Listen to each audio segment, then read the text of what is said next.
All right. So there's a study that came out that says that 53% of us have something called nomophobia.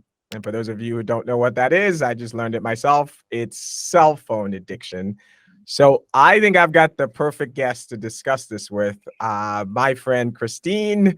Christine, welcome to the show. And are you one of the 53%? Sorry, I wasn't paying attention.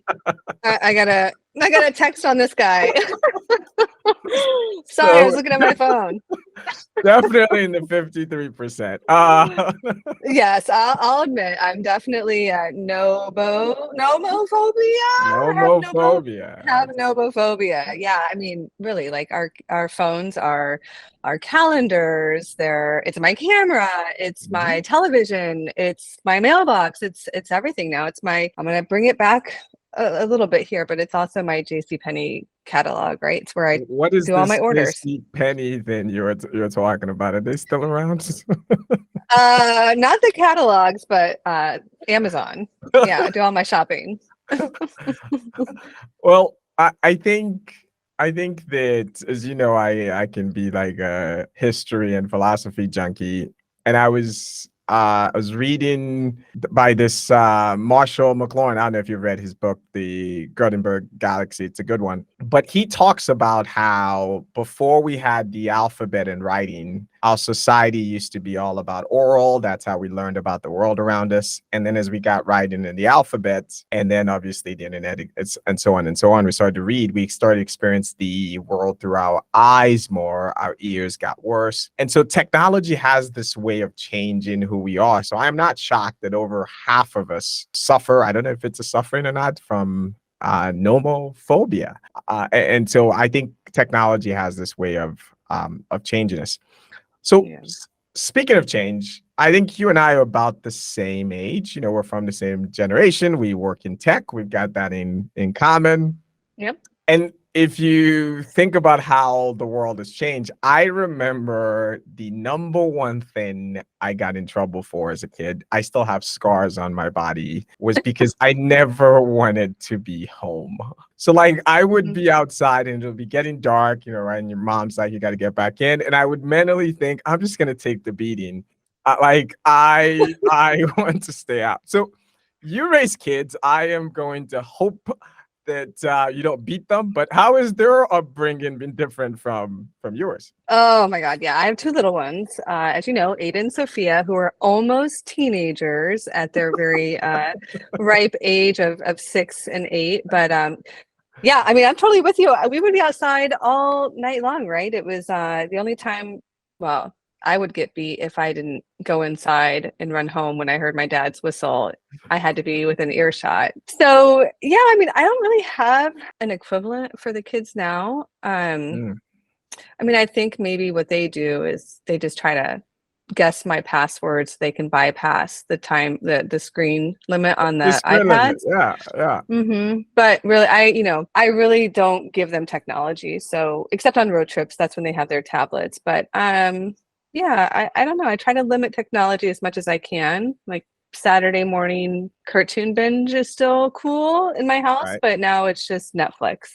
That's interesting. So what is the substitute? So and most kids are after school on their devices, what goes on, if you don't mind sharing, in your household with your preteen 6 and 8-year-olds? What are they doing? Oh, well, I get asked every day, when am I going to get an iPhone? When am I going to get an Apple Watch? Mommy, please, just 30 more minutes of Xbox time. So what do we do instead? Yeah, I make my kids go outside. That's how we spend the bulk of our weekends, is getting out in nature. And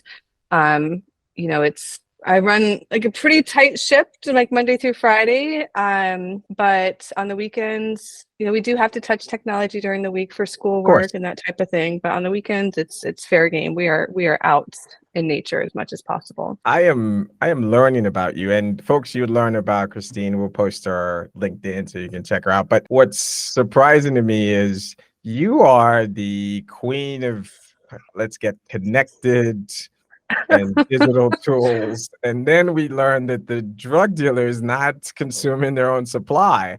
Uh, It's so true. It's so true. I delete the Slack when I go on vacation. That is true. you know That we is true. are we are recording, right? Don't you run Slack for Slow? I do, but it's I gotta give myself the mental break. So I delete everything, my work email, all of those things. I'm off my phone when I go on vacation because it's so easy now with technology to get sucked in, right? I think Yeah. we've all had moments where you go on Instagram and you start with just like looking at one thing and next thing you know, an hour's gone by. So I don't want to go through that when I'm on vacation. I want to be technology free. That's smart. So, listen, if you think about leadership now in corporate America and in the world, you know, we've got millennials, Gen Zs, the boomers, and all the battle going on between the generations. And then you've got this generation, the Gen X's. We are the cool aunts and uncles in the room because we can, we know technology, but we've lived in a world without it. So if I was to ask you, as someone like me who has lived in the pre-internet and pre-social media world, but understand this world and you live there, what did we get right in this evolution, and what have we gotten wrong? I know that's a broad question, Mm. but I think it's worth exploring. Well, first, Amos, before I dive in, can we just take a moment to enjoy the moment that Gen X is having? Because I feel like we're often the most forgotten generation. We kind of Amen. sit in the middle, right? So Yeah. yes, we have finally made our debut. But in all seriousness, I think what we got right with technology is the democratization of information, right? Yeah. If growing up, if you didn't have an encyclopedia set in your house, you were having to find a ride to the library to do your book report, right? And Yeah. then I remember that you always had to include pictures in your book report, right? So you'd have to go scanning through tons of books and then go make a physical copy of the picture, cut it out, paste it into your book report. If you were fancy, you would get those plastic sheet protectors for your book report. And if you were even fancier, you would use a typewriter to type Right. up your book report, right? Right. Um, so now, I mean, all the world's information is right at your fingertips, and that is something magical and something that I definitely feel we did right. So where have we gone wrong? Well, I think, like sometimes when we think about, oh, this technology is gonna just make this huge impact and it's gonna be so transformative, it can actually make things a little bit more complicated, right? So just a silly example, but I experience it all the time when I'm having to download 17 different apps for each of my kids' school. Right. So there's one where you sign up for to bring in a certain dish during different activities throughout the year, right? Okay. So there's like a whole app for it now. But back Right. in the day, you just sign up on a piece of paper. So there's apps for potlucks. And when I moved to San Francisco, which we're at the center of all of this new technology in the Valley, I learned that there was an app for parking spaces. Oh, It was jeez. just like so Oh, intense. And jeez. I know it's like there's an app to pick up your laundry, an app to have your Oh diapers my delivered. God. There was just so much, right? So it's definitely sometimes a bit too much. I agree. I particularly resonate to that point you made about sometimes the promise of technology of making things better and cheaper and faster doesn't always come true, right? I think when Uber, came in, it was going to be better than taxis. Who needs that? And now we can argue whether that's better or not. Streaming. Oh, that cable thing was awful, and we were going to get this access, and it would be less expensive. And I think people are realizing that technology doesn't always deliver on making things better. I want to pull a little bit on that thread of living in these highly technologically advanced world and living in this, call it less technology. you and I kind of live in both worlds. I often joke like there are parts of it I kind of opt in and opt out of. So for example, digital dating is a nightmare. Like I avoid that like the plague, you know, although it's difficult. How have you straddled both worlds, the digital world and the analog world, if you will?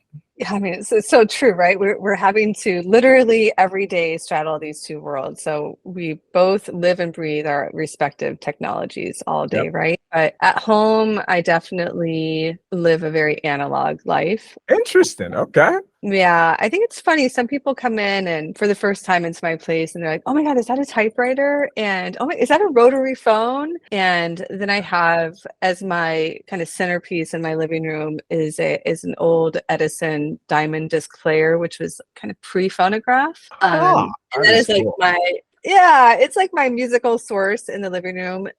But yeah, I mean, I do other things like I have an actual alarm clock. I don't use my phone. I keep a physical planner for all of my personal commitments. So that's where the doctor's appointments goes, and when my Ah, dad is flying in, and all of the soccer games, all of that. It's on an actual physical book. And then I kind of miss how much we used to use our hands for right. writing. Yeah. And I mean, I remember we all had those writing bumps that you might get on your fingers, right, from holding a pencil. And I don't get those anymore. And I don't think the kids these days will even know what I'm talking about. No, no, you've just lost half of my audience with that reference. Thank I you. know, yeah. So when you would hold a pencil all day long, it would cause friction.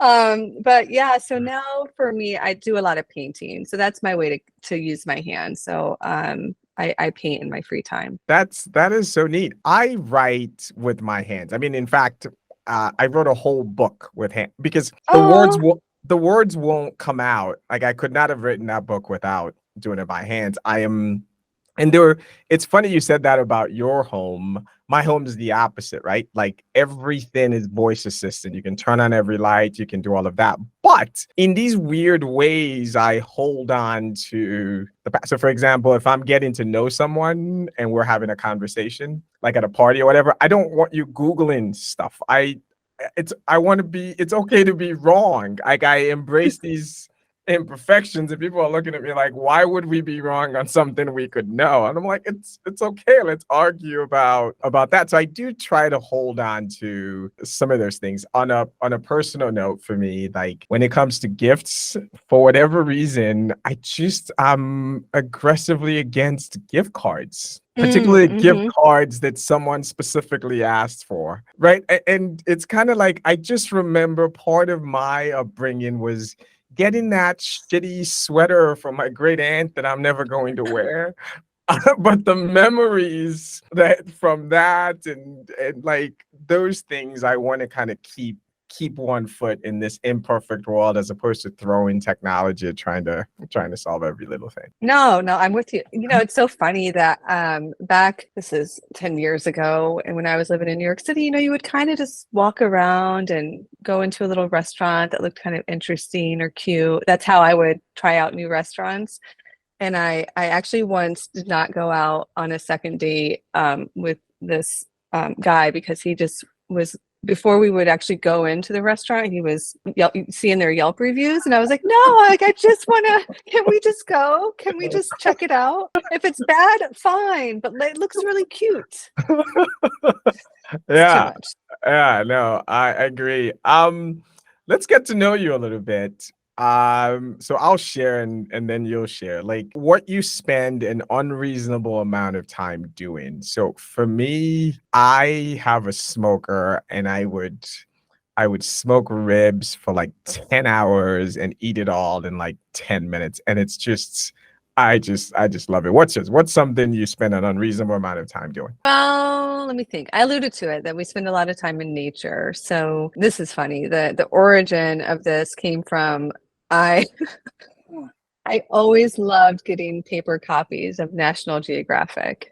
I've Interesting. always had a subscription. I've always loved getting them. So I saw this in a magazine, National Geographic, years ago, and it said that it takes you about 72 hours in nature to kind of decompress from all the technology that you're surrounded with. Ah, So makes yeah, sense. I know. Yeah, but we don't have 72-hour weekends yet, right? So I try to do that in little doses. So every morning without fail, I take a walk along the beach or in Golden Gate Park. And it's just a way for me to kind of collect my thoughts, kind of clean my palate for the day, prioritize, and just completely remove myself from technology. So that's I spend a lot of time doing that. And I have a giant tub of sea glass that shows that I'm spending a lot of time out there. That is cool. Let's do another fun one. So, what is something in your life that you discovered embarrassingly too late in life? So, for me, is I found out wrestling wasn't real in college. Like it broke my heart. Like, what would be yours? You were a little too quick to talk about these embarrassing moments in your life, Amaz. I don't know if I'm with you on that. Let me think. Let's see. I think this was about maybe 2 years ago. Yeah. I found out that Pacific time switches between PDT and PST. So when I would, tell people like, "Oh, I'm available at 10 a.m. PST," I was using it when I should have been using PDT. So I don't know. That's what I got for you. Okay. Let's get back to this technology dichotomy. Let's now say I made you queen of the whole world and you could redesign work, life, and frankly even dating. What were some things you in your rule you will enact? I mean, people are already doing all this stuff. I don't. Let me think. Well, you know, I'm all about Slack, so that's already transforming the way that people work. And Sure. I think with Slack, I love it so much because it does really allow you to bring your personality inside of technology. So I think that that's probably why I'm so aligned to it and love it so much because You I've know, never. you're right, Christine. I've been a Slack fanboy for years. I use it even in my own personal life. But you're right. I think they broke that barrier in a meaningful Yep. way of, emojis and all of that used to be seen as, maybe slightly unprofessional. They kind of were the first one to fun up kind of this boring corporate America where everyone is this stiff. And I think they did it in a big way. I never connected those dots, but you're so spot on. Yeah, I love it. I never have been able to feel like myself more than I have when I'm interacting with my colleagues inside of Slack. So, Yeah. so we got Slack transforming work, and then for life. I mean, if you ever read science fiction and read old science fiction, you'll see that a lot of what they speculated has actually happened, right? Not speculated, but envisioned. So I think we know what's coming. There's going to be a lot more change. But I think what's pretty beautiful, and we've talked about it here today, is that each generation will take a little bit about what they loved from for their own younger years or from prior generations and Right. incorporate it into our lives, and I think it kind of keeps it alive, right? So handwritten cards, or Right. there's this newer generation that's adopting flip phones. It could be fashion, it could be the way that we say different things, our little expressions. So there's always going to be a bit of that, and I think what we need to do is just embrace the change, but just really keep on passing on the things that we loved for the next generations. You asked me about Did you ask me I about wanted you dating? to, I wanted you to fix dating as well. What would you that's another one. Not I don't have any personal interest. But yeah, sure. Let's I hear it. mean, I miss the ways when we used to meet people out in the wild, right? Yeah. But surprise, surprise, there's new technology out there Ah, that's trying to, it kind of combines like meeting in the wild, like the olden days, but for our modern society, right? So it's this, I don't know if you've heard of it, but it's mhm. called Pear, Okay. Pear like the fruit. And Okay. so subscribers receive this ring that you wear that signifies to other folks that you're single. It's this big social experiment. I think there's like an online dashboard that you use, and you get a particular member number, all sorts of technology on the back end. But that's kind of interesting. That is cool. That is cool. Christine, this has been a lot of fun. We have a tradition on the show where we leave folks with something you read or made you laugh, as a fun thing we end with. For me, I've been reading this book. It's called Die with Zero. My son's not thrilled that I'm reading this because he skimmed what the book is about. And the whole idea is, he actually argues that we oversave into retirement, that you end up not really living your life because you're trying to save for this and that, and it's kind of like, your game plan should be to plan your life so that you die with $0. So, Okay. I'm catching out my 401k today.